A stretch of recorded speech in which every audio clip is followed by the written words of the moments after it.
हाय, मी आचल. खूप सारे दिवस झाले लाईफ अपडेट नाही आहे. खूप साऱ्या दिवसामध्ये कॉन्टेंट काही बनवलाच नाही आहे. बिकॉज मी होती फक्त आणि फक्त घरी. खूप साऱ्या कंटिन्यूस सुट्ट्या होते, त्यामुळे मी बॅकपॅक करून चालली होती घरी. कंटिन्युअसली ट्रॅव्हलिंग चालू होतं. मग हे सकाळी सकाळी नाश्ता केला आणि दुपारी पप्पांसोबत किराणा घ्यायला गेली.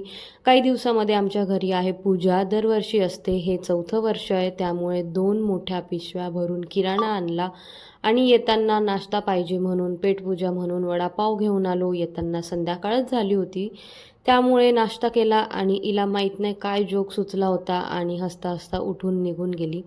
त्यामुळे मी एकटीच वडापाव खात बसली. अँड त्यानंतर पप्पांचं रिच्युअल, घरी आल्यानंतर सर्व किराणा चेक करायचा, कोणती वस्तू राहिली आहे की एक्स्ट्रा आली आहे की कोणती एक्सचेंज करायची आहे.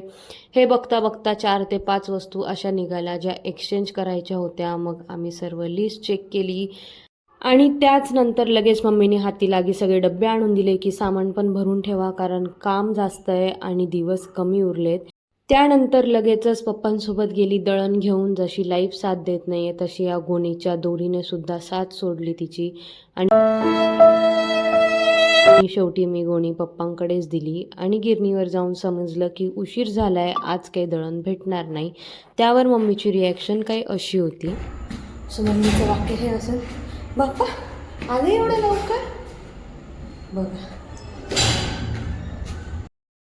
आणलं इतक्या लवकर, बोला ना मैंने. सो या this is the life update. And last 6 डेजमध्ये मी खूप सारे ड्रिंक्स, मोजितो, शरबत, कोल्ड कॉफी शेअर केले. सो तुम्हाला आवडले असेल तर प्लीज चॅनलला सबस्क्राईब करा. And bye.